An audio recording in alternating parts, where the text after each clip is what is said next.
سورۃ الفاتحہ قرآن حکیم کی پہلی سورت ہے، اور یہ پورے قرآن کا مقدمہ بھی ہے۔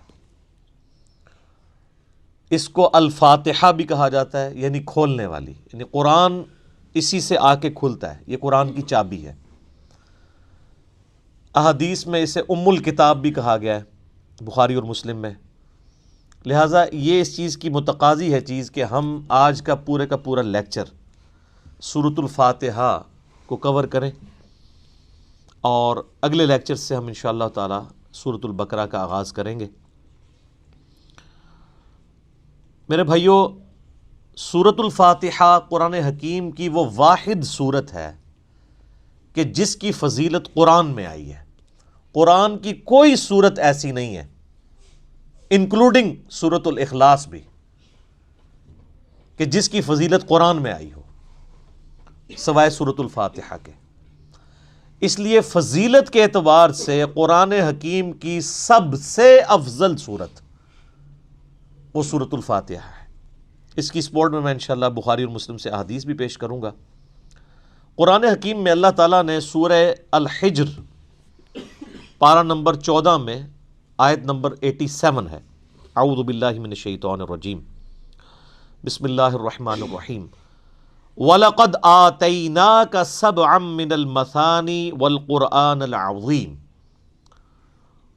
اور بے شک اے محبوب صلی اللہ علیہ وآلہ وسلم، ہم نے آپ کو عطا فرمائی 7 آیات ایسی جو بار بار پڑھی جاتی ہیں، اور قرآن عظیم بھی، یعنی پورے قرآن کا ذکر الگ سے اور ان 7 آیات کا ذکر الگ سے سورۃ الحجر آیت نمبر 87 میں۔ اور ظاہر ہے وہ بار بار دہرائی جاتی ہیں۔ دنیا کا کوئی بھی مسلمان ہو، اس کا تعلق کسی بھی مکتبہ فکر کے ساتھ ہو، کم از کم 5 نمازوں کی فرض رکعتوں میں 17 دفعہ تو سورۃ الفاتحہ وہ پڑھتا ہے، سنتیں اور نوافل اور وتر اس کے علاوہ۔ کوئی بھی نماز ایسی نہیں ہے جس میں سورۃ الفاتحہ ریپیٹ نہ ہوتی ہو۔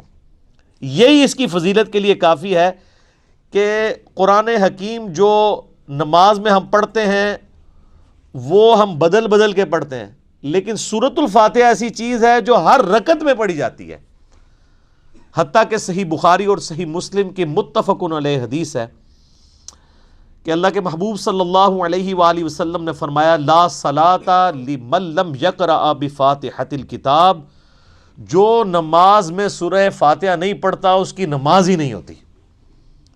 یہ اتنی اوبلیگیٹری چیز ہے۔ یہ بات بھی اس کی فضیلت کے لیے کافی ہے کہ یہ قرآن حکیم کی نمبر 1 سورت ہے، اپنی ترتیب میں بھی مصحف کی اور اپنے فضائل کے اعتبار سے بھی۔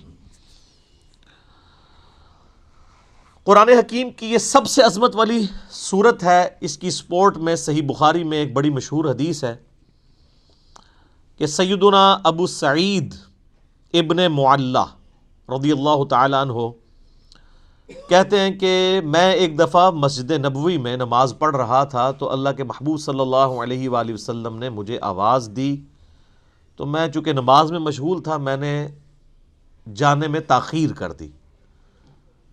تھوڑی دیر بعد میں پہنچا تو آپ صلی اللہ علیہ وآلہ وسلم نے فرمایا کہ میں نے تمہیں آواز دی تھی، تم کیوں نہیں آئے؟ تو انہوں نے کہا کہ میں نماز پڑھ رہا تھا۔ تو آپ صلی اللہ علیہ وآلہ وسلم نے فرمایا، کیا تم نے اللہ کا یہ حکم نہیں سنا؟ سورۃ الانفال کی آیت آپ نے پڑھی، استجیبوا للہ والرسول اذا دعاکم، جب اللہ اور اس کا رسول تمہیں پکاریں فوراً ان کی آواز پہ لبیک کہو۔ اس کائنات میں ایک ہی ہستی ایسی ہے مخلوقات میں کہ جو اگر عین نماز کی حالت میں بھی کسی کو بلائیں تو نماز توڑ کر نہیں، نماز چھوڑ کر اسی حالت میں ان کی خدمت میں حاضر ہونا یہ فرض ہے، سورۃ الانفال کی اس آیت کے تحت اور بخاری کی اس حدیث کے تحت، اور وہ امام اعظم محمد رسول اللہ صلی اللہ علیہ وآلہ وسلم کی مبارک ذات ہے۔ نماز توڑ کر نہیں، کیونکہ نبی علیہ السلام کی طرف جانا اللہ کے ایک حکم سے دوسرے حکم کی طرف جانا ہے۔ وہ جہاں پہ نماز اس نے چھوڑی ہوگی، اگر 1 رکعت پڑھی ہے، 2 پڑھی ہیں، 3 پڑھی ہیں، تو آ کر وہیں سے اپنی نماز شروع کرے گا، اس کی نماز ٹوٹے گی بھی نہیں۔ اس پہ اجماع امت ہے۔ بہرحال یہ جو ہمارے واعظین آئے دن کہانیاں کراتے رہتے ہیں کہ جی ماں آواز دے دے، باپ آواز دے دے، نماز توڑ دو، اس طرح کی کوئی حدیث نہیں ہے۔ البتہ یہ ضرور ہے کہ اگر زندگی موت کی کشمکش بن جائے، کوئی ایمرجنسی ہو جائے، تو آپ پھر نماز توڑ سکتے ہیں، لیکن نبی علیہ السلام کے کیس میں اگر بلایا جائے گا تو نماز توڑنی نہیں پڑے گی، بلکہ نماز وہیں پر چھوڑ کر آپ علیہ السلام کا حکم سننا پڑے گا۔ تو یہ آپ علیہ السلام نے ان کو تھوڑا سا یعنی ڈانٹ پلائی پیار محبت سے۔ پھر آپ نے اس صحابی کا ہاتھ اپنے ہاتھوں میں پکڑا اور پھر فرمایا کہ میں اس مسجد سے باہر نکلنے سے پہلے تمہیں قرآن حکیم کی سب سے عظیم صورت سکھاؤں گا۔ آپ علیہ السلام کی عادت تھی کہ آپ اگر کسی کو تھوڑا سا بھی سختی سے پیش آتے تھے تو پھر اس کے ساتھ دل جوئی بھی فرماتے تھے۔ آپ ہاتھ پکڑے اور فرمایا کہ میں تمہیں ایک تحفہ دوں گا۔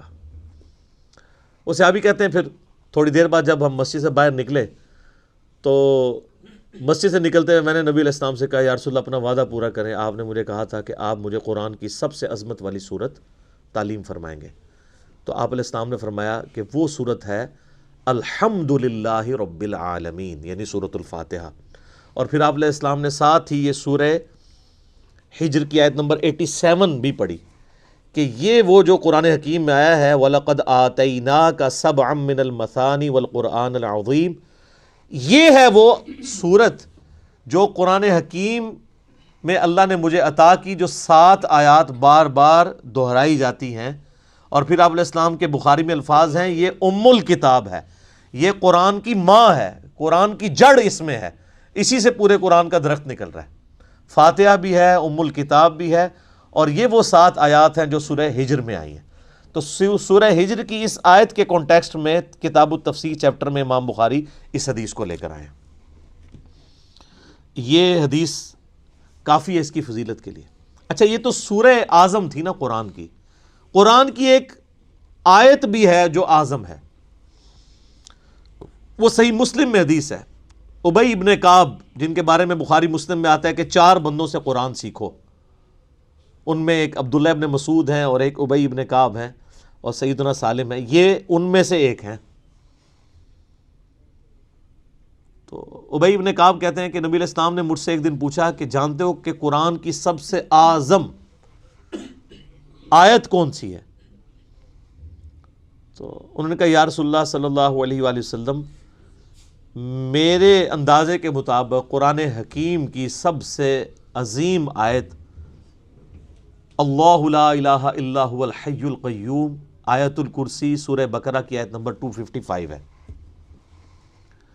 تو آپ علیہ السلام نے اپنا ہاتھ ان کے سینے پہ مارا محبت کے ساتھ اور فرمایا ابو منذر، تمہیں یہ علم مبارک ہو، یعنی نبی علیہ السلام نے ان کے علم کے اوپر ان کی تحسین فرمائی کہ تمہیں میرے بتائے بغیر تم نے صحیح اندازہ لگایا کہ قرآن حکیم کی سب سے اعظم صورت جو آیت ہے وہ آیت الکرسی ہے۔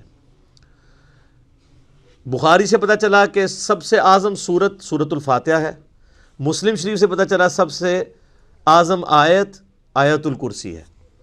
تو اس سے یہ بات بھی کلیئر ہوگی کہ جو لوگ کہتے ہیں نا وہ احادیث میں ہے سواد اعظم، وہ سب سے بڑا گروہ جو ہے اس کو پکڑ لینا، اور وہ سب سے بڑا گروہ ہر ملک میں ڈیفرنٹ ہوتا ہے۔ یعنی آپ بنگلہ دیش میں جائیں گے تو وہاں سب سے بڑا گروہ دیوبندی ہے، پاکستان میں سب سے بڑا گروہ بریلوی ہے، سعودیہ میں چلے جائیں گے اہل حدیث بڑا گروہ ہے، ایران میں چلے جائیں گے شیعہ بڑا گروہ ہے۔ تو وہاں اعظم سے مراد تعداد میں بڑا نہیں ہے، عظمت میں بڑا۔ ورنہ سورۃ الفاتحہ کی تو 7 آیات ہیں اور سورہ بقرہ کی 286، تو وہ ہونی چاہیے تھی سورہ اعظم۔ اور آیت الکرسی سے بھی لمبی ایک آیت جو ہے وہ آیت دین جو ہے سورہ بقرہ کے اندر موجود ہے۔ تو یہ عظمت کا ذکر ہو رہا ہے۔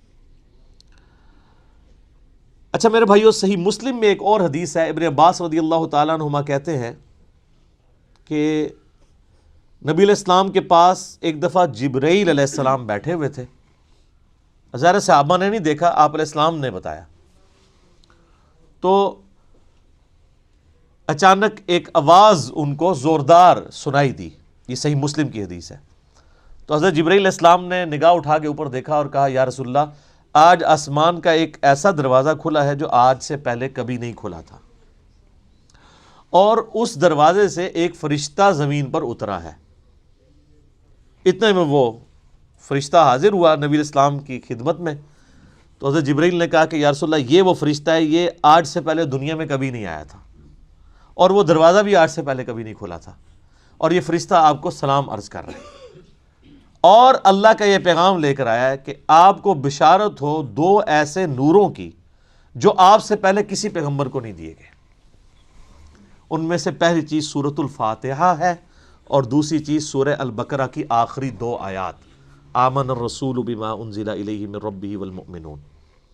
تو سورۃ الفاتحہ وہ نور ہے جو کسی پیغمبر کو نہیں دیا گیا سوائے ہمارے محبوب صلی اللہ علیہ وآلہ وسلم کے۔ اچھا، صحیح بخاری کی جو میں نے حدیث بیان کی کہ سورہ اعظم ہے قرآن کی، اس کے تحت یہ بات تو بالکل کلیئر ہو گئی کہ نبی علیہ السلام نے سورۃ الفاتحہ کو جو تعلیم فرمایا اس کا آغاز کیا الحمدللہ رب العالمین سے۔ تو اس میں واضح اشارہ موجود ہے کہ بسم اللہ الرحمن الرحیم سورہ فاتحہ کا حصہ نہیں ہے، قرآن کا حصہ ہے۔ وہ تو ہر سورت کے آغاز میں بسم اللہ ہے سوائے سورہ التوبہ کے، اور سورہ نمل کے اندر آیت بھی ہے انہ من سلیمان و انہ بسم اللہ الرحمن الرحیم۔ لیکن جو سورتوں کے آغاز میں بسم اللہ لکھی جاتی ہے یہ سورت کا حصہ نہیں، قرآن کا حصہ ضرور ہے۔ تو چونکہ نبی علیہ السلام نے اس میں فرمایا الحمدللہ رب العالمین، تو اگر آپ علیہ السلام نے اس سورت کو تعلیم فرمانا ہوتا اس اعتبار سے کہ بسم اللہ اس کا حصہ ہوتی، تو آپ فرماتے کہ وہ سورت ہے بسم اللہ الرحمن الرحیم الحمدللہ رب العالمین۔ تو یہ اس بات کو تقویت دیتی ہے کہ بسم اللہ سورہ فاتحہ کا حصہ نہیں، لیکن نماز میں ہم پڑھتے ہیں، اس کے ساتھ پڑھیں گے، لیکن حصہ نہیں ہے۔ البتہ مسلمانوں میں اہل حدیث مکتبہ فکر اور امام شافعی کے جو مقلدین ہیں ان کا موقف ہے کہ بسم اللہ سورہ فاتحہ کا حصہ ہے۔ اہل تشیع کا بھی یہی موقف ہے، اسی